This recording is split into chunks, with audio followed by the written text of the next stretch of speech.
factor fundamental mediante el cual es posible el desarrollo muscular es el estímulo que recibe el cuerpo para poder producir la respuesta de adaptación en la forma de crecimiento. Esto está determinado por la intensidad del esfuerzo que se emplea durante el entrenamiento. Así que la primera característica que tiene que tener, la primera característica, según un parámetro fisiológico bien definido, que tiene que tener un entrenamiento para ser productivo es que ha de ser intenso.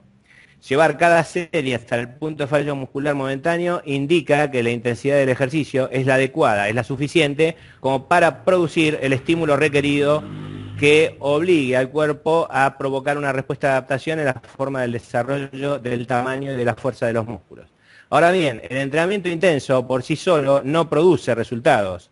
Es el cuerpo el que produce el resultado final una vez que se le ha dejado tiempo suficiente para que todos los actos bioquímicos que resultan en el desarrollo muscular se hayan completado. Para esto necesitamos dos características específicas adicionadas a la intensidad del ejercicio. Es decir, en el ejercicio intenso, para ser productivo, tiene que tener otras dos características. Ha de ser breve y ha de ser infrecuente. Lo más breve que sea posible y practicado con una relativa infrecuencia. Ahora bien, lo que necesitamos saber es la definición de lo que es un entrenamiento breve en sí mismo. Es decir, vamos a suponer un entrenamiento extremo, que un individuo que trabaja con ejercicios convencionales, con planes de ejercicio convencional, está ejecutando 200 series por cada sesión de entrenamiento, y una persona que se dice que está entrenando de manera breve e infrecuente, lo hace por 100 series por ejercicio. Es decir, el sujeto número 1, el primer ejemplo que dimos, está haciendo el doble de trabajo que el sujeto número 2. Con esto podríamos decir que el sujeto número 2 está trabajando de manera breve con relación al primero. En realidad lo que está sucediendo es que el sujeto número 2 está haciendo menor cantidad de ejercicio que el primero, es decir, está entrenando menos, y entrenar menos no significa entrenar de manera breve. Breve, en este contexto, significa cantidad mínima o precisa de ejercicio requerida para estimular la producción de resultados óptimos, que es la actualización, la realización del potencial muscular de cada individuo, ¿sí? Hasta el límite mismo de la genética individual. Ahora bien, ¿qué logramos ejecutando entrenamientos breves? Lo que logramos es permitirle a la capacidad de recuperación tener recursos bioquímicos disponibles para generar el crecimiento posterior. Cuanto más recursos disponibles contenga la capacidad de recuperación, más efectiva será la producción del desarrollo muscular. Pero para eso necesitamos una característica más para englobar el programa de entrenamiento, que es que el entrenamiento, para ser productivo, también tiene que ser infrecuente. Es decir, que tiene que haber una cantidad la frecuencia es la cantidad de sesiones de entrenamiento realizadas en una unidad de tiempo, que podría ser una semana.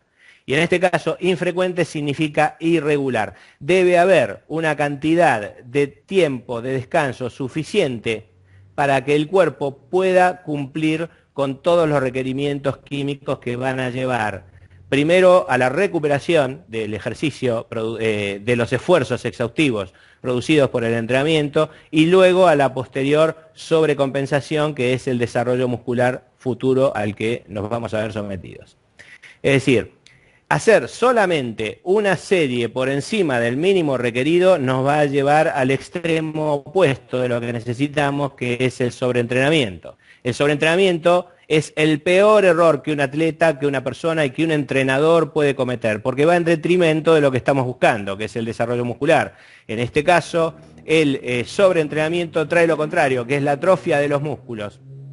Hay muchos entrenadores, muchos especialistas en ejercicio que opinan que el sobreentrenamiento no existe, que es algo malo, pero que en realidad no es algo tan grave que podría perjudicarnos. Sin embargo, no solo es grave, sino que es un error garrafal, y es un error en el cual jamás deberíamos caer. De hecho, ustedes intenten poner la palabra sobreentrenamiento en un contexto positivo y verán que no lo pueden lograr, ¿sí? La palabra sobreentrenamiento debería estar radicada de los anales y de toda la bibliografía de lo que es la ciencia del ejercicio. En este caso, el sobreentrenamiento es la ejecución de una cantidad superior a la mínima o precisa requerida para obtener resultados óptimos, ¿sí? Por supuesto, para que un entrenamiento exista debemos ejecutar una serie, es decir, vamos a ponerlo de otra manera. Lo ideal en este contexto sería lograr el desarrollo muscular sin perjudicar en absoluto a la capacidad de recuperación y sus extremadamente limitados recursos bioquímicos, ¿sí? Pero no podemos provocar el desarrollo muscular si no se produce en el cuerpo un estímulo. Y no podemos tener un estímulo si no entrenamos. Y no puede existir un entrenamiento si no ejecutamos como mínimo una serie. Ahora bien, debemos tener, como les dije antes, una cantidad mínima requerida para producir los resultados óptimos.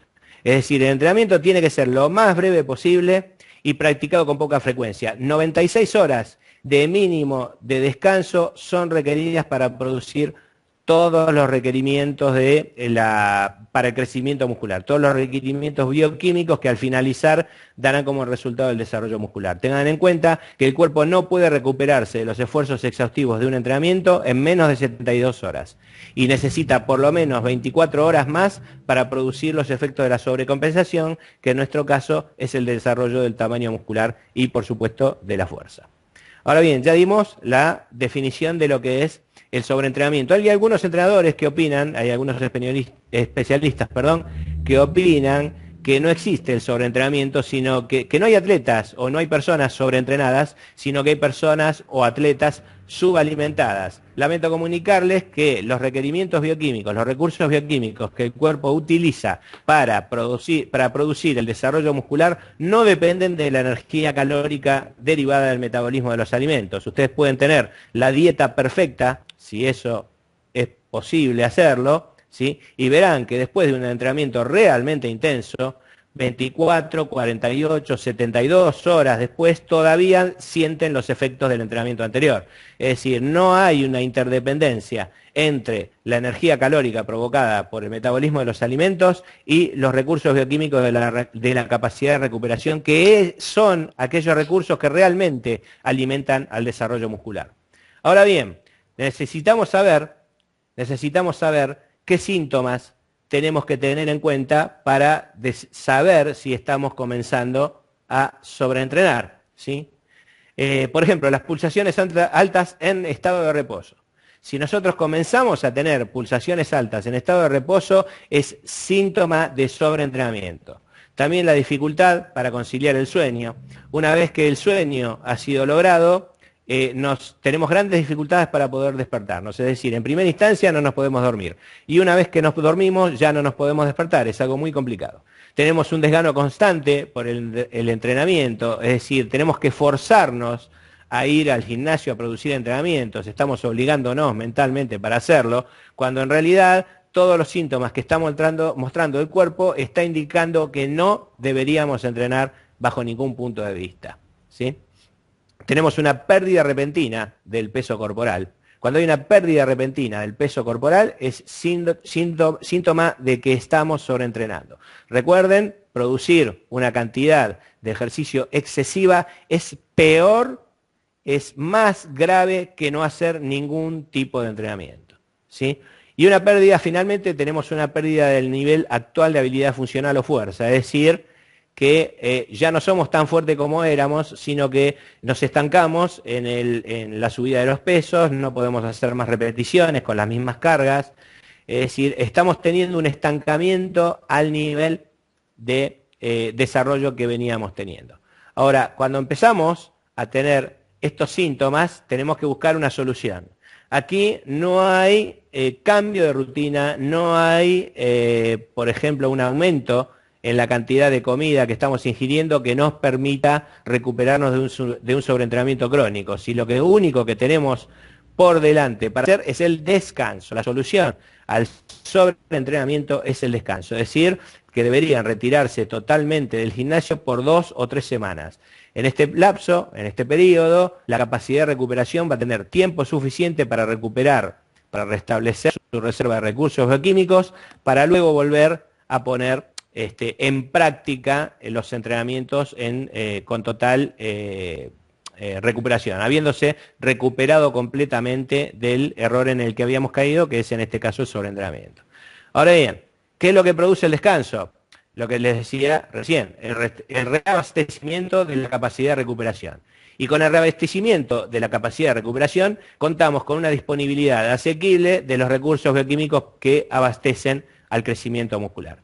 Eso es claramente el beneficio que nos da el descanso. Cuando ustedes crean que están comenzando a sentirse desganados, cuando sientan, no deben confundir el desgano por el entrenamiento con la pereza. El desgano por el entrenamiento es una cosa muy clara que lo van a empezar a percibir. Hoy no tengo ganas de entrenar y no tiene nada que ver con la pereza. El cuerpo les está avisando que deben seguir recuperándose porque todavía están sintiendo los efectos del último exhaustivo entrenamiento, ¿sí?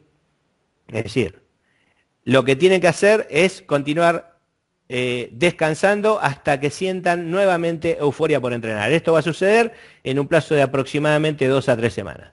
Cuando vuelvan a embarcarse en un nuevo programa de entrenamiento, tienen que hacer dos cosas fundamentales: disminuir el volumen o cantidad de ejercicio y disminuir la frecuencia. Si entrenaban cada 4 días, lo harán cada 5 o cada 6 e incluso una vez por semana. Si ejecutaban 5 series por entrenamiento, ahora deberán ejecutar 3. Con esto van a reducir el volumen del entrenamiento, es decir, van a dejar a la capacidad de recuperación en condiciones para afrontar el requerimiento del desarrollo muscular futuro. Y además deben darle más tiempo al cuerpo para permitir que esos recursos bioquímicos cumplan con su cometido del desarrollo muscular. Esto a las claras hace que los atletas que van avanzando en su programa de entrenamiento, aquellos que van pasando de ser principiantes a personas con experiencia durante el entrenamiento, si es que no estamos hablando de atletas, deben entrenar menos. A medida que se vuelven más grandes y más fuertes, la incidencia sobre la capacidad de recuperación es aún mayor que en un principio. Por lo tanto, están obligados a entrenar en menor cantidad, ya sea disminuyendo el volumen y disminuyendo la frecuencia. Claro está, este parámetro es específico para aquellos que quieren lograr el cometido que se han propuesto, que es el desarrollo muscular, que es ir avanzando durante el entrenamiento. Por supuesto, esto no es solución para aquellos que quieren ir al gimnasio solamente por el hecho de ir al gimnasio, que quieren estar todo el tiempo encerrados en ese lugar. Esto no es solución para ellos, sino que esto es la solución para aquellos que sí quieren lograr un cometido específico, un objetivo específico. Ahora bien, ¿qué podemos esperar? ¿Qué podemos esperar con este modelo de entrenamiento? ¿Sí? Podemos esperar estar en estas condiciones, como nos muestra la foto del antes, y concluir finalmente en las condiciones en que nos va a mostrar la gráfica del después. Bien, espero que haya sido suficientemente claro esta exposición para poder guiarlos en un parámetro de entrenamiento lógico, específico y que realmente va a hacer producir los resultados que estamos buscando en el gimnasio. Es decir, al gimnasio se va a hacer aquello que la naturaleza requiere para estimular el desarrollo muscular. Luego, una vez concluido este cometido, deben retirarse inmediatamente del gimnasio y dejar que la naturaleza haga su trabajo. Y es la naturaleza la que va a permitir ese desarrollo que tan arduamente hemos buscado con el entrenamiento extenuante. Bueno, muchas gracias, me despido de ustedes, hasta la próxima.